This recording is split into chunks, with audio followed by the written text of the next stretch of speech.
Tonight, it could have been a disaster. An American Airlines jet skids off the runway in Jamaica and nearly into the sea. We just felt a big crash. All the lights went off and we felt a big impact. Remarkably, everyone gets out alive. I'm Katie Couric. Also tonight, holiday travel plans for hundreds of thousands are about to be ruined, thanks to another wicked storm that this time could paralyze the Midwest. It's finally over. A 5-year tug of war comes to an end as a Brazilian family agrees to turn over a 9-year-old boy to his American father. Plus, he was out of work and out of luck until he wrote a song that changed his life. A Hollywood ending in tonight's American Spirit. This is the CBS Evening News with Katie Couric. Good evening, everyone. It's enough to send chills up the spine of any traveler. An American Airlines flight nearly ended in tragedy. This footage taken today shows how close the 737 came to plunging into the Caribbean after skidding off the runway in Kingston, Jamaica last night.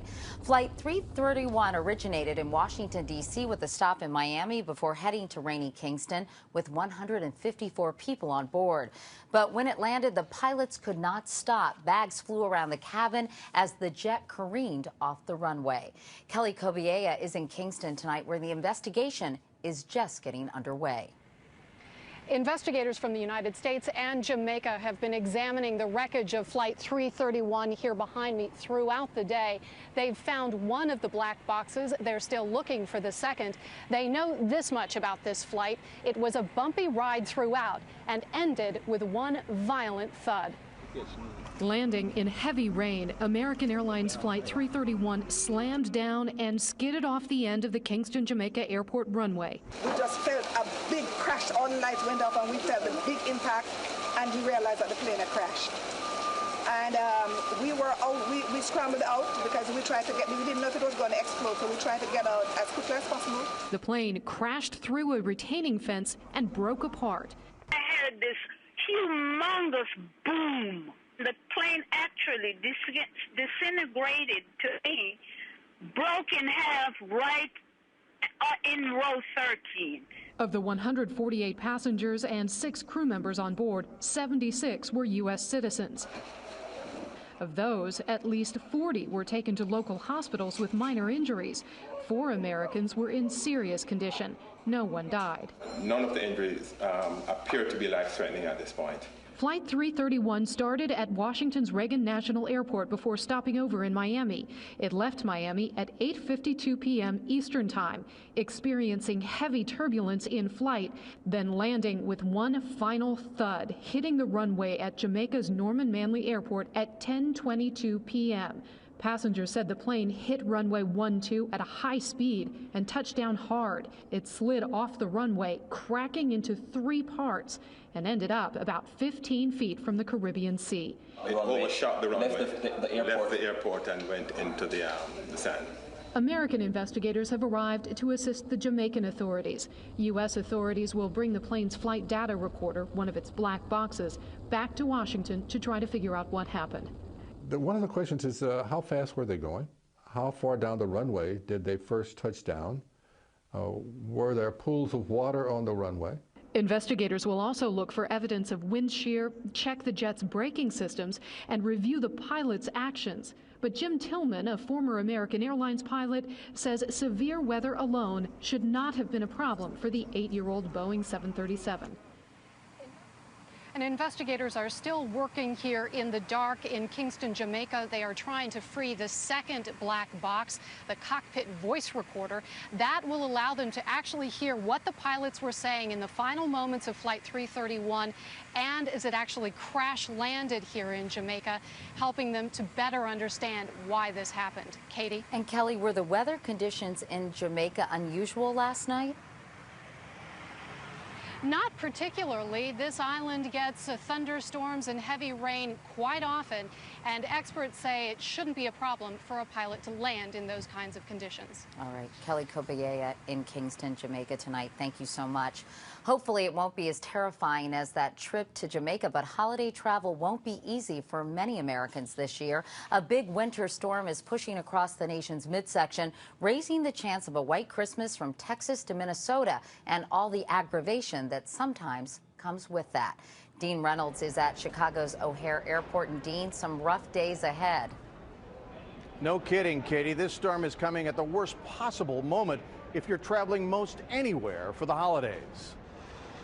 It's a wintry 1-2-3 of rain, sleet, and snow that is crossing the Great Plains now, bearing down on the Great Lakes and tying travel plans in knots. This storm will have its biggest impact in the Central Plains and Northern Plains over the next couple of days. As officials scanned the ominous Yuletide map, airports began posting problems early in the morning. Southwest scrubbed all 40 of its afternoon flights out of Chicago's icy Midway. More than 2-hour delays cropped up at O'Hare, enough to drive some customers to drink. It's very frustrating, but nothing that the good stuff won't take the edge off of. The weather discouraged even small trips, and that worried retailers, already set back by this past weekend's blizzard. Sales on Saturday were down $1 billion from a year ago. Now merchants fear the new storm will snarl last-minute shopping. JCPenney has already announced post-Christmas deals and will open at 5 a.m. on Saturday. On the roads, with 87 million people expected to travel 50 miles or more this holiday, Omaha gave the eastern half of the country a look at what to expect.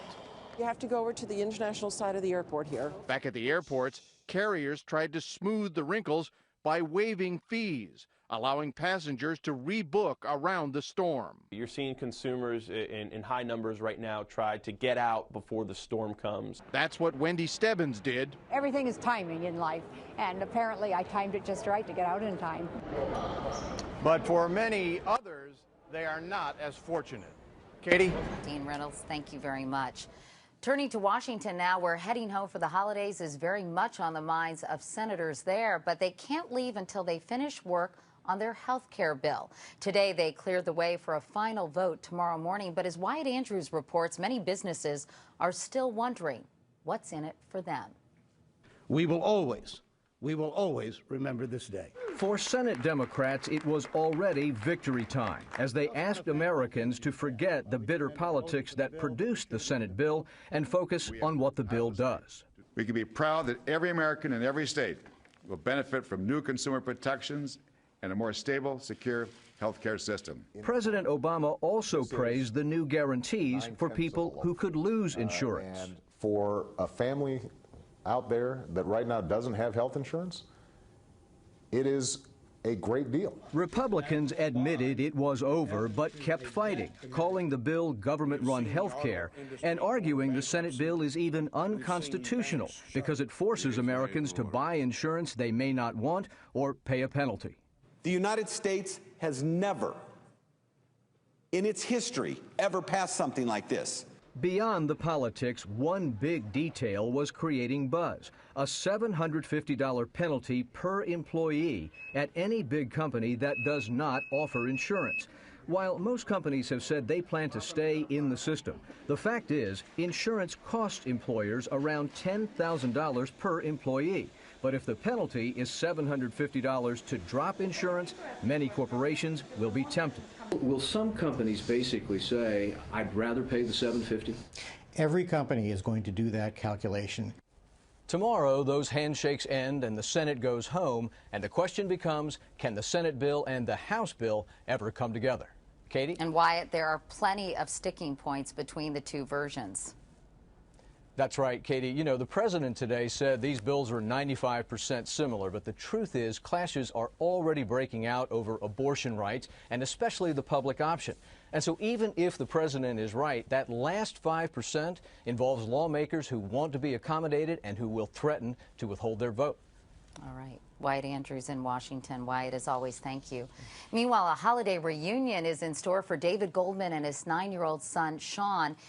The American father has vowed he won't leave Brazil without his son, and tonight it appears he won't have to. The boy's Brazilian relatives say they're packing up his toys as they prepare to turn him over to his father just hours from now. Here's Jeff Glor. After 5 long, desperate years, David Goldman's legal battle seems to be over. But the waiting continues. Sean Goldman's Brazilian family said today they would honor the Brazilian Supreme Court's decision, giving up their fight for the 9-year-old boy. Lawyers are now discussing an exchange that will be as seamless as possible. This bitter family battle began when Sean was only 3, after his mother took him to Brazil, divorced David, and married a prominent Brazilian lawyer. Sean's mother died in childbirth last year, but his new stepfather and grandmother kept fighting to keep him in South America. The whole reason that they're here for 5 years is because these judges haven't been doing their jobs all that time. Sean Goldman, it turns out, is hardly the only child caught in an international custody fight. Across the globe, the State Department is actively involved in the return of 3,000 other American children abducted by parents and taken overseas. 16 of those cases are in Brazil, a country which some feel is only now bowing to pressure after Congress threatened to hold up a $3 billion trade bill. My hope is that the United States uses its power and that behind the scenes they're working not only to get Sean Goldman back home, but to get all the other kids that are stuck in Brazil back home. The fate of all those other children will have to wait. Tonight, it appears at least one case is resolved. Jeff Glor, CBS News, New York. And coming up next, right here on the CBS Evening News, he watched helplessly as computer hackers drained his bank account. And experts say it could happen to you.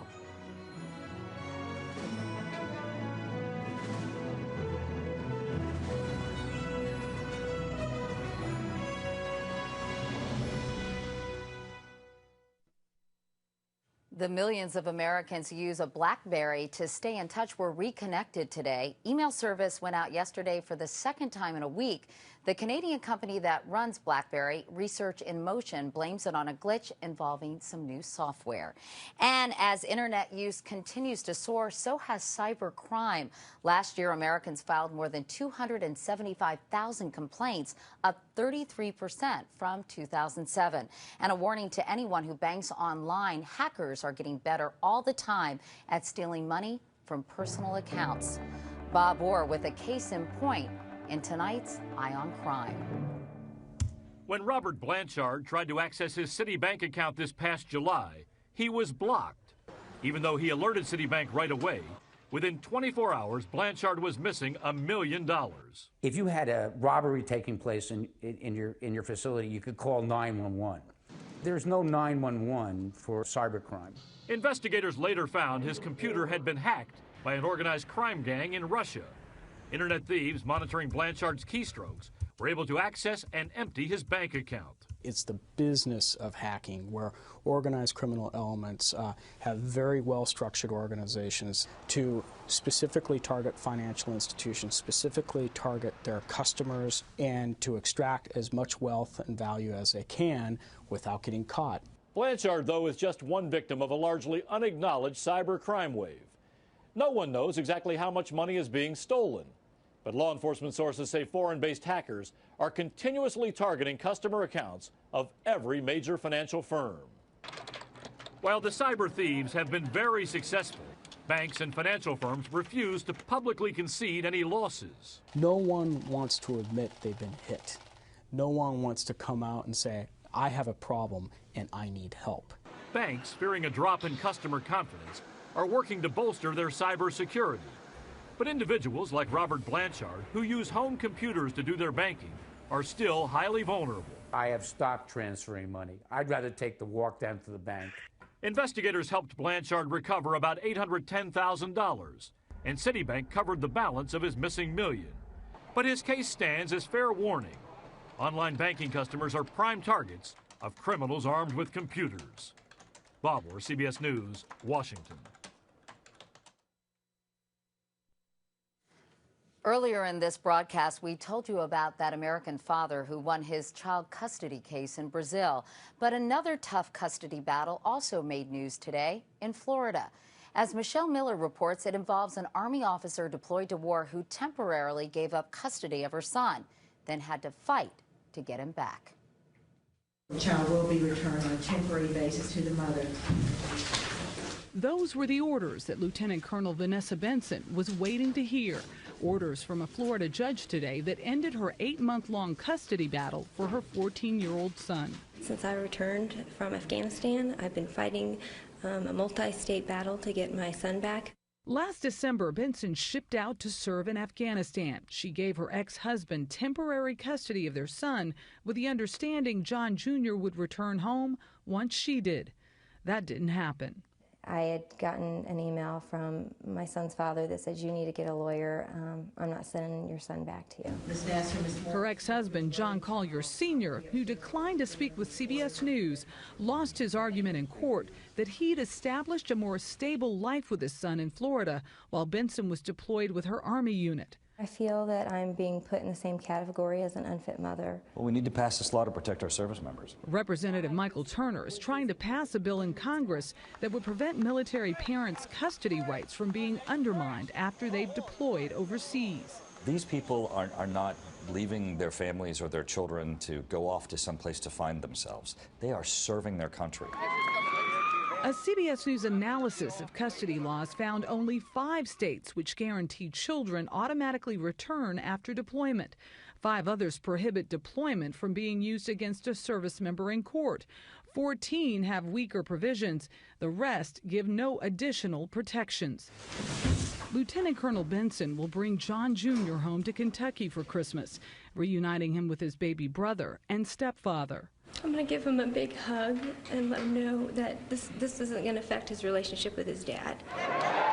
She says she just wants to serve her country without sacrificing her son. Michelle Miller, CBS News, Fort Campbell, Kentucky. Meanwhile, in Colorado, those parents who claimed their 6-year-old had floated away in a balloon last October learned their fate today for pulling off that hoax. A judge in Fort Collins sentenced Richard Heaney to 90 days in jail and his wife, Mayumi, to 20 days. The couple was also given 4 years probation and banned from making money off the spectacle. In other news, Bernard Madoff's having health problems. The convicted swindler is now serving 150 years at a federal prison in North Carolina. Officials said today Madoff, who is 71, has been transferred to a medical unit. But they wouldn't say why, citing privacy rules. Next, a tune for our times. And a songwriter who's suddenly taking off. We leave you tonight a little up in the air. It's a timely new movie that came at just the right time for an unemployed songwriter whose perseverance is a true example of the American spirit. If you tried to run Kevin Rennick's story by a movie studio, they'd reject it. Too hokey, even for them. You're Mr. 1 in a million. Yeah, you might say that, yeah. Rennick is an aspiring singer-songwriter in St. Louis. When the recession downsized him out of his day job with a marketing firm, he started to struggle. It's that tired old advice again. It was very, very brutal. You know, I had major bills that I could not pay. I'm still trying to pay them. I regularly was running on like a 1/16 of a tank of gas, regularly spending my last $15 or $20 on groceries. Rennick had written a melancholy song that reflected his predicament called Up in the Air. I'm up in the air, choices drifting by me. Last February, when he heard Hollywood director Jason Reitman was in town, shooting a movie with George Clooney about the hopelessness of unemployment called, get this, Up in the Air, he laid down a track of his song on this 30-year-old cassette deck. That's the sacred cassette recorder that I did the Up in the Air song on. Rennick decided not to stop until he put it in Reitman's hands. When he saw the director was speaking at a local college, Rennick showed up and took his shot. Certainly. And I felt the envelope and I said, is this a cassette tape? And he said, yeah. I said, I don't even know where to listen to this. And I had to find a car with a cassette deck. Rennick figured the big-time director wrote him off until this email popped up 6 months later with the news. Reitman loved the song and used it for the credits. The very same take Kevin Rennick laid down on the cassette, including his introduction. Hi, Jason. My name is Kevin. This isn't some kid with a guitar. This is a man, and you hear his voice, and he starts to talk, and you hear pain. Yeah. The movie has turned out to be one of the year's hottest, with Best Picture and Best Director Golden Globe nominations, as well as Oscar buzz. Reitman just shakes his head at Rennick's story. He's unemployed. He's also entitled the thing Up in the Air. Well, what are the odds of that? That I still don't quite understand. This Christmas, Kevin Rennick has quite an unexpected stocking stuffer for his friends and family. The CD he shares with Crosby, Stills, Nash & Young, his musical heroes. I'm just on this ride that I don't know where it's going to go. I'm a little dizzy, but it's amazing. It's really amazing.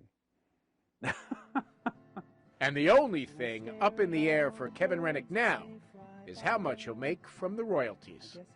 Jim Axelrod, CBS News, St. Louis. 'Cause they're up in the air.